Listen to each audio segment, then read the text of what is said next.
I ask you to share with me today the majesty of this moment. In the orderly transfer of power, we celebrate the unity that keeps us free. Each moment in history is a fleeting time, precious and unique. But some stand out as moments of beginning, in which courses are set that shape decades or centuries. And we are back at 9 o'clock Eastern Time on this Saturday morning. It's the 20th day of January in the year 2001. I'm Matt Lauer here in Washington, D.C., along with Katie Couric. This is a special edition of Today on a Saturday morning.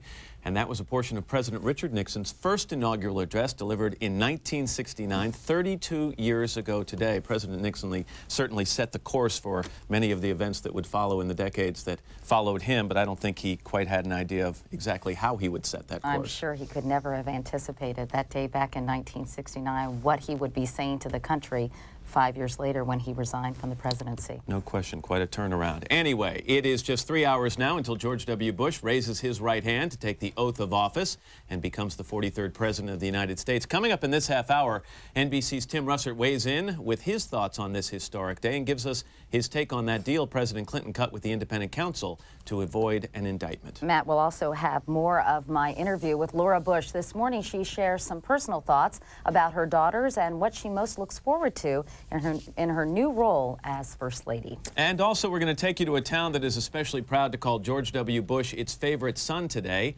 We're talking about Midland, Texas. But first, here's Ann Curry with the morning's top news stories. Ann, good morning. Good morning, Matt and Katie. Good morning, everybody. On this historic day, the president-elect and Mrs. Bush first go to church this morning and then to the White House for coffee with President Clinton and the First Lady. They will be joined by Al Gore and his wife Tipper and the Vice President-elect and Mrs. Cheney before heading to the swearing-in ceremony on the Capitol steps. As for President Clinton, today he makes his final farewell, knowing he will not be indicted for perjury in the Monica Lewinsky scandal. At the 11th hour, he struck a deal with the independent counsel. NBC's David Bloom is at the White House with more this morning. David, good morning. Good morning to you, Ann. Well, what began as an investigation into a controversial Arkansas land deal known as Whitewater finally ended yesterday. 7 years and $60 million later, its focus having long ago shifted to a presidential sex scandal, which, as it turns out, dogged Mr. Clinton until his final day in office. It was perhaps a fitting end to the Clinton presidency, his final full day in office, the president's lawyer once again walking toward a bank of cameras outside the White House, trying to put the best face on the last-minute deal, which spares Mr. Clinton any possibility of being indicted for perjury. He did not lie. We have not admitted he lied, and he does not do so today. Perhaps not, but for the first time, President Clinton now admits that he did make false statements under oath during his 1998 grand jury testimony, when he denied having an affair with former White House intern Monica Lewinsky. I have never had sexual relations with Monica Lewinsky. I've never had an affair with her. Mr. Clinton's written statement was read by his spokesman, Jake Seward. I tried to walk a fine line between acting lawfully and testifying falsely, but I now recognize that I did not fully accomplish this goal and that certain of my responses to questions about Ms. Lewinsky were false. The deal struck with Kennestar's replacements. Independent counsel Robert Ray means President Clinton will not be disbarred in his home state of Arkansas. Instead, his law license will be suspended for 5 years, and he'll pay a $25,000 fine. This matter is now concluded. May history and the American people judge that it has been concluded justly. And this morning, with less than 3 hours now left in his presidency, Mr. Clinton is about to announce whether he'll pardon some other key Whitewater figures, including Susan McDougal. And back to you. NBC's David Bloom. David, thank you this morning. Well, the woman whose tape-recorded conversations with Monica Lewinsky helped lead to the president's impeachment has been fired from her job. The Pentagon sent Linda Tripp a termination letter on Friday. The Clinton administration called it routine, saying she's being treated like every other political appointee at the end of a presidential term. Her lawyer insists the ultimate responsibility for firing political appointees rests with the president, and he is calling the firing vindictive. More now on the inauguration. One of the big parties last night had a dress code, tuxedos and cowboy boots. And about 9,000 people turned out for the black tie and boots ball, including the president-elect. but his cowboy boots were embossed with a presidential seal. In other news this morning, a co-pilot for Northwest Airlines has been fired for allegedly flying under the influence. The company says the co-pilot failed 2 blood alcohol tests after a flight from San Antonio to Minneapolis. Authorities were alerted when a ground employee smelled alcohol on the co-pilot's breath. There is a new president this morning in the Philippines after a political shakeup there. Today, President Joseph Estrada quit amid growing calls for him to step down because of corruption charges. He was replaced by the country's vice president, who was sworn in a short time later. Sentencing is set for Monday in the case of former pro football player Ray Caruth. On Friday, a North Carolina jury found him guilty of conspiring to kill his pregnant girlfriend, but acquitted him of first-degree murder. He faces up to 20 years in prison. And with the manhunt for those 7 Texas inmates now in its 5th week, there's been a shakeup at the prison from which they escaped. The warden has been reassigned and 3 other prison employees have been suspended. You're up to date at 9:05. Let's turn now back to Katie and Matt. Okay, Ann, thank you very much. Thanks, Ann. Meanwhile, Al Roker is out at the Pentagon at the staging area for the inaugural parade. Those poor people behind you, won't you let them play a little music, Al? Well, we're going to do that in a second, Katie. They're a little on the loud side, so we wanted to get some information out first. Let's first show you what's going on. That is the U.S. Military Academy Band back there. No, there's a different group of people that were back there earlier, Katie, but we'll tell you about that in a second. First of all, let's check out your weather, see what's happening. And, hey, look at all that moisture. The good news is it looks like the rain's going to hold off at least through the inaugural. That's great. The snow and sleet begins sometime late after the parade begins. Now, as far as precipitation is concerned, snow-wise, we are talking about 6 to 11 inches from about New York City on up into Boston, 3 to 6 inches down in central New Jersey, and light snow everywhere else. So this is a pretty vicious storm that's kind of developing and moving very quickly along the northeast coast. We'll hear from the band in just a second. That's what's going on around the country. Here's what's happening in your neck of the woods. Well, I could hear Katie talking to my ear. Maybe short. Anyway, here we go, the U.S. Military Academy Band. Okay.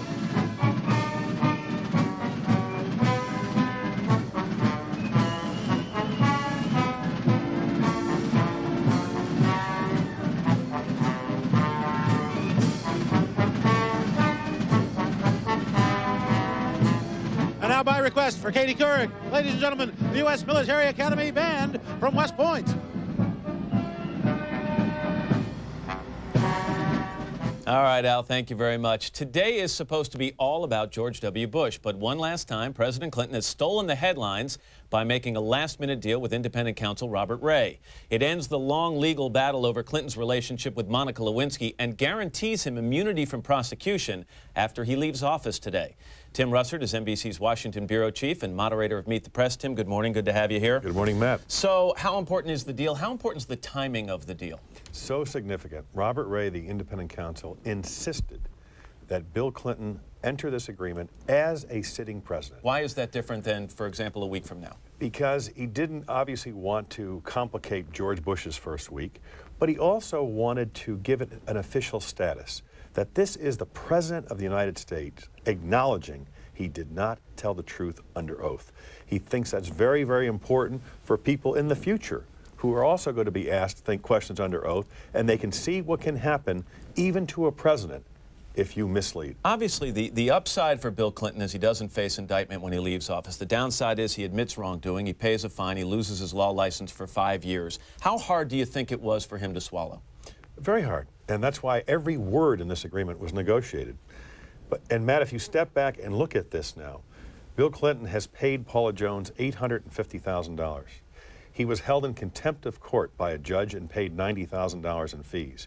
He's paying $25,000 in fees and fines to the Arkansas Bar Association case. And you haven't gotten to the legal fees yet. He lost his license for 5 years, and now he's admitted on his last day in office, a very memorable day, that he in fact did not tell the truth under oath. It kind of bookends his presidency, something he clearly doesn't want for historians to remember. Linda Tripp lost her job yesterday, but so did thousands of political appointees. She was a political appointee. So there's no big deal to that story. Well, she's going to file suit, but the fact is she was treated like a whole lot of other political appointees. When your man leaves office, you leave office, period.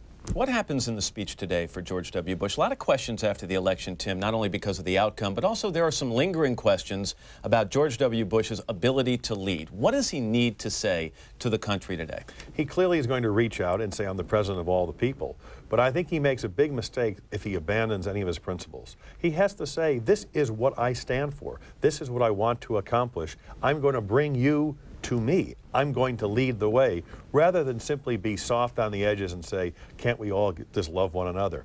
You have to be a compassionate conservative, he will say, but I stand for these specific principles and I'm going to do everything I can to enact them, and I think you come to learn to respect me even if you didn't vote for me. I talked to David Gergen a second ago about the enormity of what's going to happen to George W. Bush today. Does he have any advantage, a trump card, if you will, because of the fact that he's been so close to the presidency before, that the White House is not a foreign place to him, that the family has been there? How much of an advantage is that? I think it's significant. He has seen his father up close. He has watched his father take a lot of incoming fire and be in very difficult positions. He himself has said he saw his dad squander political capital. I think George W. Bush learned a lot from the first Bush presidency, if you will. Now, and also, Matt, I think the expectations are so low for George W. Bush because of the way he won and because of the comments that have been made about his experience or lack thereof. The one thing that we have seen over the last month, he likes making decisions. Whether you agree with him or not, he likes to make decisions. I think we're going to see a lot of that person at the podium today. One of the decisions he says he's made is he's going to present an education reform package to Congress, one of his first acts. But we've got something else brewing over here. We have John McCain, who's saying, hey, wait a second. Education's great, but so's campaign finance reform. They have a meeting scheduled at the White House this coming week. How much of a thorny issue for George W. Bush is campaign finance reform going to be, and how difficult is John McCain going to be to his first 100 days? Ironic, a fellow Republican is going to be his thorniest issue. But not the best of friends, let's be honest. No, they're gladiators who Right. respect each other. But you're so right. George W. Bush wants to get an education package, prescription drugs, tax cut, show progress, a new administration taking charge. The last thing in the world he wants is a campaign finance bill to plump on his desk. Brought by a Republican. Brought by a Republican on his desk, which he has said he would not sign. He would have to veto.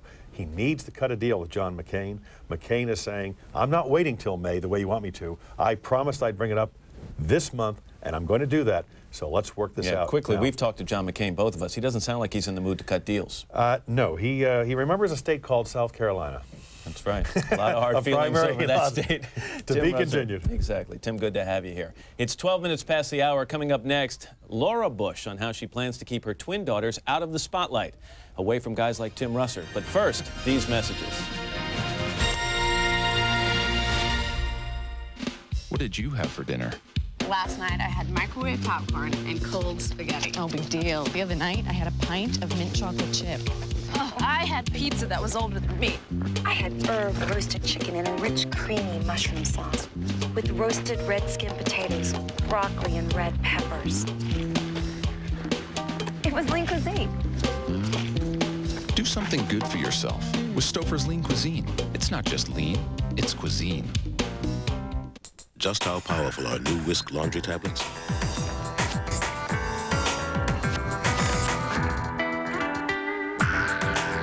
So powerful, it's as if dirt never happened at all. Whisk Dual Action Tablets. Capture the light. Capture the glow. Capture a whole new way to brighten your skin. Introducing Revlon Skin Lights.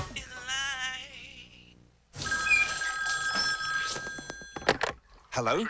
No, I can't save you money on car insurance. You want Geico, not Gecko. Well, that's uncalled for. Geico. A 15-minute call could save you 15% or more on car insurance. At Geico, we get the ball rolling on your claim quickly. Even in the middle of the night. Geico. A 15-minute call could save you 15% or more on car insurance. Less than 3 hours from now, Laura Bush will be First Lady of the United States. In part 2 of my interview, we talked about how Mrs. Bush hopes to protect her teenage daughters while they live in the White House, and about what her husband's like when he's out of the public eye. George is very serious. He's serious about a lot of things, but he still is funny. He still likes to have fun. Fortunately, he still has a great sense of humor. That's one of the reasons I married him. He's very exciting to be with. He's a lot of fun to be with, but he's also funny, and I think somebody who has a great sense of humor has the chance to diffuse tensions, for instance, when you have teenagers, by being funny or saying something funny, and I love that part about him. How are you going to protect your daughters, Jenna and Barbara? Well, I'm going to ask the press, which we already have, to give Barbara and Jenna the same courtesy of privacy that they gave Chelsea Clinton, and I hope the press will. Barbara and Jenna are not public figures. They didn't run for office. We didn't use them in our campaign. They didn't campaign for us, and so I hope that the press and the media will give them privacy, and I actually expect that the press will. In a way, the Clintons have been good role models in that regard. That's right. For you, haven't they? Mm-hmm. They have been. You're going to be a role model for so many young women in this country, reluctant or not. How do you hope to set an example for them? Well, I hope that I can set an example by showing young people and people everywhere in America that I'm very interested in children and in education, and that I'm a devoted wife. I think that's important. That I'm a very devoted mother. I think that's important. One of the things that I love best about my mother-in-law, Barbara Bush, and one way she's certainly been a role model for me, is in her ferocious love of her children. She loved George before I did. She adores her grandchildren, and I have two of them, two of those children. So I hope that people can see that about me. You appear to be a very traditional woman. Is that a fair characterization? I don't think that's really exactly fair. I've had traditional jobs that were traditionally women's jobs. I've been a teacher, I've been a librarian. I had the luxury of staying home and raising my children when I had children, and that was really what I wanted to do, was to be at home with them. But I also think that I've been a very contemporary woman in a lot of ways. I had a career for a number of years. I didn't marry George until I was in my 30s. I've worked on issues always that are very, very important to me, either working as a teacher or a librarian, or working as a volunteer, or working as the First Lady of my state. And so I think I'm both ways. And despite the color of your blazer, you're really not a shrinking violet. I'm assuming you have pretty strong opinions, and you let those opinions be known. I have strong opinions, and sometimes I let them be known, sometimes I don't. What are you most looking forward to about living in the White House? I know you spent some time there with your in-laws when President Bush was in office. What sort of you think you'll have the most fun with? I think I'll really have the most fun with what I'm the most interested in, which is education. I have a forum. I know this from being the First Lady of the state. For 4 years, I'm going to have a forum to work on and talk about things that are most important to me, and that's education. I hope I can encourage young people to consider teaching for a career, because I think teaching is one of the most profound professions in our country.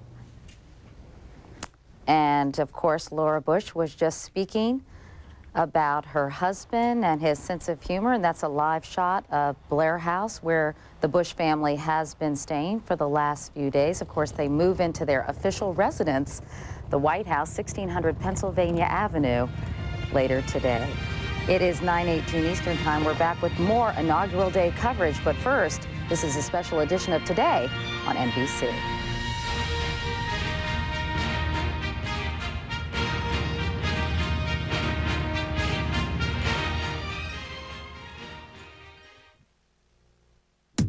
KGW.com has launched a brand new section, and it features thousands of new and used vehicles, the largest online listing of homes in the Northwest, as well as insurance quotes. Just click on Marketplace on KGW.com. This little boy is me at age 8. I want you to make him disappear. I was the therapist this morning. Do it, Janet. Bring home Disney's The Kid with special bonus features only on DVD. How's many you? Disney's The Kid, rated PG. Available on Disney DVD and video January 23rd. Northwest Backroads and News Channel 8 invite you to watch and win. Mail in your favorite backroad excursion for a chance at tickets to the Pacific Northwest Sportsman Show running February 7th through the 11th at the Expo Center. Send in your name, address, phone number, and email on a postcard from your favorite backroad excursion. Watch and win with Northwest Backroads and News Channel 8. Repetitive motion, heavy loads, working with tools. If your job involves risk, Take steps to avoid injury. Think ergonomics. It can keep you safe at work. Ergonomics involves changes that make it easier to do your job. Adjust your workstation to reduce reaching and awkward positions. Use devices that help your body do the work. And learn more about ergonomics to keep you safe at work. Safe Corporation, on the job for an accident-free Oregon. Looking to buy a car? KGW.com has launched a brand new section with thousands of used and new cars powered by PCBuyer.com. Just click on Marketplace for the best wheels on the web on KGW.com. It's tree planting time, and you're invited to help seed the future by volunteering to plant trees. Friends of Trees is looking for volunteers at this planting project. Get involved. Contact Friends of Trees for directions and volunteer opportunities. Looking at a live shot right now of the limousine carrying George W. Bush's family. The president-elect, soon-to-be president, left Blair House just a few minutes ago. As Katie told you, they are on their way to St. John's Church, and as you can see, they have arrived. He is just a couple of hours from taking the oath of office. Soledad O'Brien is outside St. John's Church, which is about a block from the White House. Soledad? Good morning to you, Matt. And yes, we can see that the president-elect has just arrived already inside the church. His father, President Bush, also his mother, Barbara. Many family members arriving by the motorcades that began arriving here just after 9 o'clock in the morning. Also a large bus, tour bus size, bringing some family members and friends. This is the first official event of the morning for the president-elect, and he has said that he really wants to keep it personal and private, and to that end he has limited the people inside the church to his family members and friends, including the vice president-elect Dick Cheney and his wife Lynn. Now, it's obviously a very different scene than we saw when Clinton had his inaugural service that was held not too far from here at a black church, the Metropolitan AME, sort of a couple blocks from this distance, but it was open to the public, it was open to the media. That is not the case this time around. They have asked to keep it closed to the public, also keep it closed to the media. There will be no cameras inside. Now, President-elect Bush is a Methodist, and this is an Episcopal church, but it is the reputation of this church as the church of presidents that has brought him here. His father also had his inaugural service in this church. Mac, back to you. All right, Soledad, as I believe did Ronald Reagan. Thank you very much, Soledad O'Brien at St. John's Church. And we're back with more on a special Inauguration Day edition of Today, right after these messages. Dinner time? No. He hates peas. So I try little things here and there, like hiding some in his salad. Here you go. Go for it. You want some salad to go with that dressing? And something tells me that eventually he'll learn to like them. Thank you. You're welcome. Is it good? Yeah, real good. Peas were the first step. Now we have some other things to work on. Around here, the dressing is craft. Leading authorities now agree that diets containing foods that are a good source of potassium and low in sodium, like Tropicana Pure Premium, may reduce the risk of high blood pressure and stroke. Drink what your heart tells you to. Tropicana Pure Premium. My Daisy, she's sensitive about her age and her skin. So every day I feed her new Science Diet Sensitive Skin with vitamin E and fatty acids to help avoid itchy skin. How do I know? I'm also her vet. New Science Diet Sensitive Skin.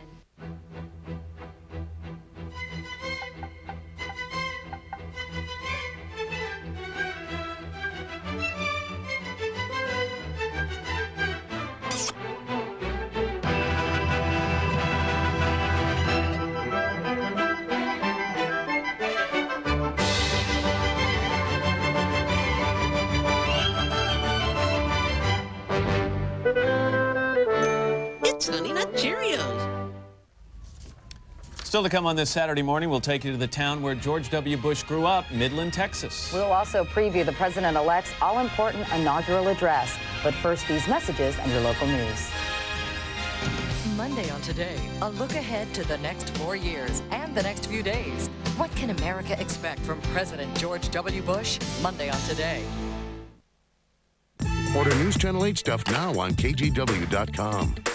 News Channel 8 recognizes OHSU volunteers who are changing lives. I come here as a consultant to the physicians here at the Warm Springs Indian Health Center. Very high incidence of ear infections. When I first came here, there was only one physician. We saw at times up to 70 patients in a day. I get great enjoyment out of these children. I'd like to do it for a few more years, yes. News Channel 8 and OHSU, changing lives. We're back, and we were actually just mentioning that yesterday when I talked with Doris Kearns Goodwin, I mentioned that Teddy Roosevelt wore an opal ring that belonged to Abraham Lincoln during his inaugural, and I mentioned to Doris it had a lock of Lincoln's hair in the ring. I actually knew something that Doris didn't, and it turns out it is true. And we were talking about the significance of hair and history and how it was a very personal, meaningful, sentimental object that people often gave. And a little this was macabre. I mean, it's a little, I don't know. a little bizarre, but we were talking about now that we can find out if the children were really George Washington's, because behind that miniature portrait that's going to be auctioned off at Christie's is a lock of his hair. Right. And they could do some DNA studies. Anyway, on a much less macabre note, Anne, we alluded to your breakfast earlier, and you had a big, bountiful breakfast. You had a healthy appetite this morning, didn't you? Yeah, Tell us what you had. No, let me start from the beginning. I mean, last night I was hungry. I thought, well, you know, I knew I was going to be hungry in the morning, so I sort of filled out. I just ordered some oatmeal, some juice, and I think maybe a little toast. That was it. And all of a sudden, well, you hung your order on your door, you have right, to say. exactly. Put it on the door, and I forgot all about it. And the next morning, this morning, a nice young man came in and with this enormous tray. And it had an omelet on it. It had pancakes. It had 3 juices. One's apple. One, two grapefruit juices. I was crazy. So I said to him, "So what's going on here? I mean, this is a fancy hotel, and these kinds of mistakes are never made." And yet here I was, and actually he was calling the major office, going, "What happened here? Is this somebody else's order?" And the his bill face was got complete. It's $82. Wow. $82, and so I insisted he take some of those things off the list. I did not order this food. So what happened, Ann? So what happened is I'm trying to figure out what happened here, Matt, and I understand that you might have a clue about what happened here, Matt. Well, I had a few glasses of wine at dinner last night, Ann, and I got back to the hotel at around 10 o'clock, and as you know, our doors are exactly right next to each other, and there was your little order hanging on your doorknob. So I took it off your doorknob, and where it said number of persons 1, I crossed that off and put 2, got lucky, and then I added a couple of omelets to your menu, some prune juice, by the way, which was there. After the prune juice, he wrote, "I have a little problem." And put a couple of pancakes on there, too, and hung it right back on your door. So, and the funny thing was, I was kind of excited about your reaction. And then as I was checking out this morning at 10 minutes to 6, I saw the guy coming down the hall with the big cart as I was carrying my bags out. Sweet young man, and I'm insisting, no, can you make sure you take that off? I did not order this. And so when he called to the main office, and he said, well, they say you did order it. It's on your paper here. I said, no, I did not. Trust me, I did not. Did he try and look in the room to see who you had in there that you got lucky with? Well, I'm just disappointed you didn't get your miso soup, because apparently I ordered miso soup, Matt too. ordered that for you as well. I think this was a very wasteful, practical joke. It was. I can't very believe you wrote I'm sure the guys in the lucky. kitchen didn't let it go to waste, so. Well, apparently I now have a reputation at this hotel. Thank you. As having a big appetite for food and other things, I guess. Did you get the pedicure I sent to you yesterday? No. Oh, sorry. You jokester. You prankster. Such trouble you're in.